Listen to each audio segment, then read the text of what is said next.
Brothers and sisters of the Hobby Forge, today we dive into the abyss itself for my most requested video to date. Tyberos the Red Wake, apex predator of the Carcharodons. The Voidborn Reaper who makes Khan the Betrayer look like he's leading a choir practice. Grab your tools, your courage and a healthy respect for excessive violence. Let's get carving before the Red Wake catches the scent of blood in the comments. For the base model, I used the Saturnine Praetor. With a combination of my hobby knife and sanding sticks, the first things on the chopping block were the chest script, the shin guard trim and those pesky shin guard symbols. Think of it as a compliance action minus the bolter fire, and with a lot more sanding. A dose of milliput and plastic putty later, the Shark Daddy has gone from parade ground prim to deep space predator.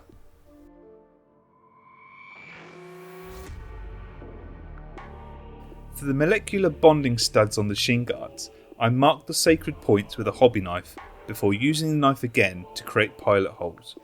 It's essential to do this to ensure that when you actually drill the holes, the drill bit doesn't kind of go all over the place. I then drilled the holes using a 1mm drill bit.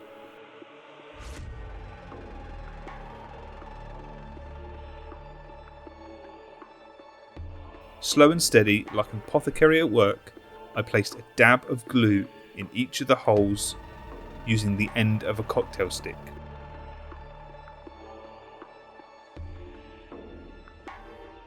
And with a touch of superhuman dexterity, in went the 1mm ball bearings. Simple, brutal, perfect. For those of you who are new to the channel, I have a massive list of kit bashes and conversion ideas that folks in the community have suggested. You can find a link to it in the description below. If you notice that there isn't something on there that you'd like to see, then let me know and I'll add it to the list.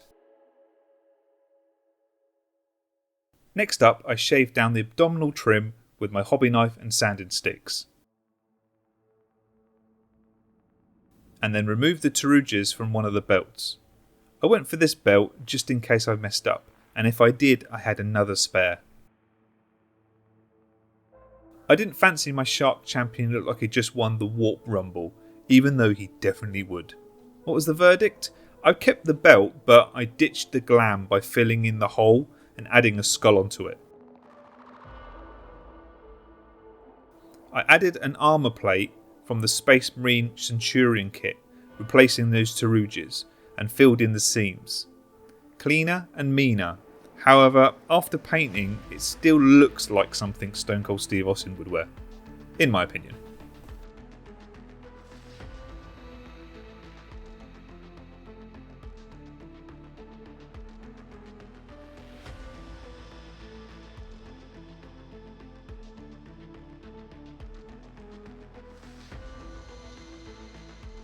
I then removed the thigh trim on both legs using my hobby knife and sanding sticks. We're not here for bling, we're here for brutality.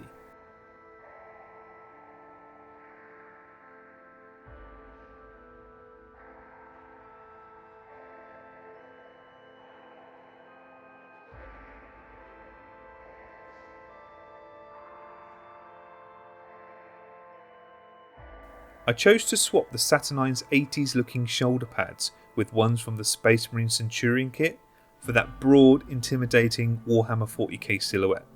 Again, I removed most of the trim on these shoulder pads, leaving just the uppermost parts.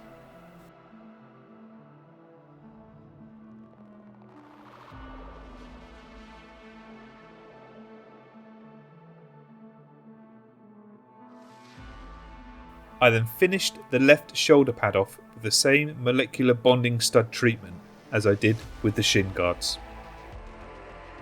I do wish I had left off the exhaust on the top of the torso and the two metal nodules on the lower back to make the silhouette even more unique.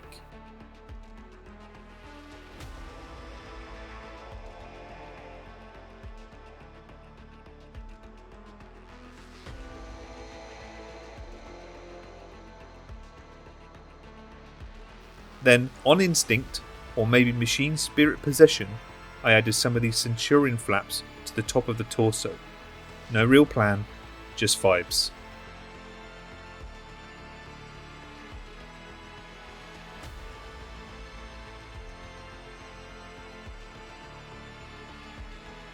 I found the Praetor helmets to be a little bit too small. Tyberos needs a helm that screams, "I hunt in the dark between the stars." So I went with a chunky Space Marine Centurion one. I smothered the forehead detail with plastic putty and added some bonding studs to emulate the original model.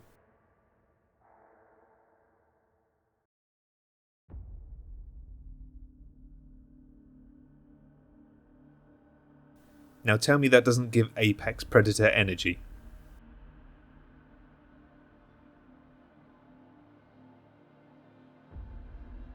If you've been enjoying this video, why not chuck me a like and maybe subscribe? It's absolutely free to do and it really helps me a lot. Now the fun but intimidating bit. Hunger and Slake. His ridiculously awesome power fists. For the claws, I used the blades on the Screecher from the Nemesis Claw kit. I removed the hands, trimmed the blades down and glued them onto the Praetor power fists.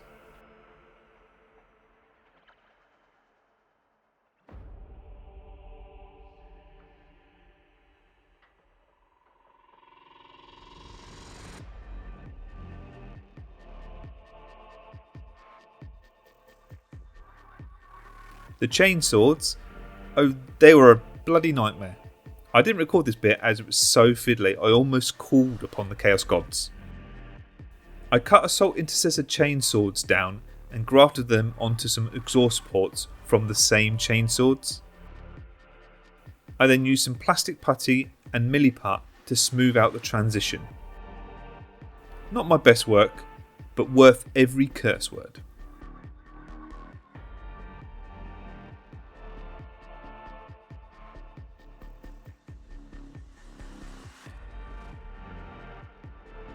I finished the fists with some Zinj Industry posable wire, there'll be a link in the description below, because even monsters need a believable power supply.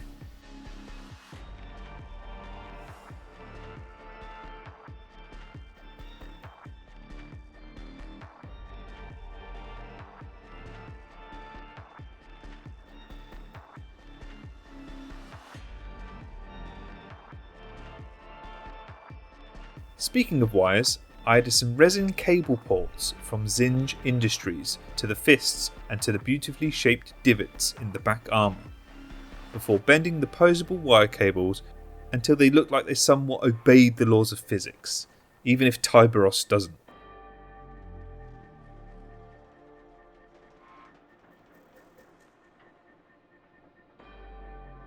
Some patience, some glue, and a prayer to the Omnissiah.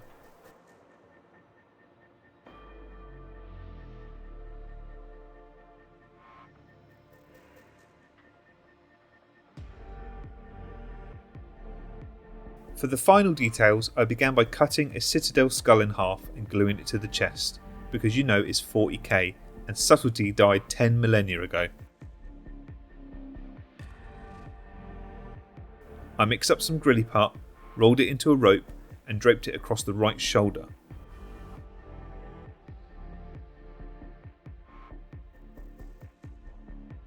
Which I then adorned with some shark teeth from Pete the Wargamer's awesome Dead Animal Bits kit. A link to this kit is in the void below.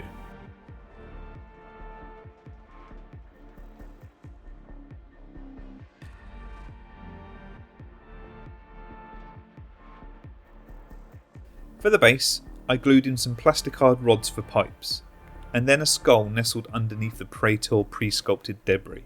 I filled in the carved circle with milliput to make it look like a 40k warzone instead of a 30k relic. Then for the last bit of detail, I glued some jewellery chain onto the belt buckle before adding some superglue to it so it doesn't wiggle. Finally, I stuck another skull at the end of the chain because the skull to panelling ratio must be maintained.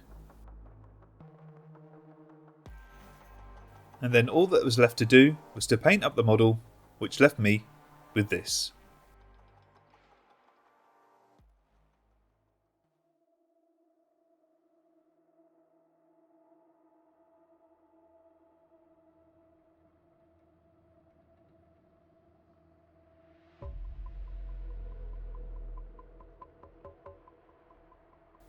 And here he is, my interpretation of Tyberos the Red Wake, reborn in plastic and putty, ready to rend, tear and absolutely demolish my bits box. A huge thanks to my YouTube members and patrons, most notably my Kitbash Magos tier members Meripen and 2 Dice. You're all the reason Tyberos rose from the depths in the first place. Your backing fuels the hunt, funds the glue, and ensures I never run out of spare skulls to stick on something terrifying.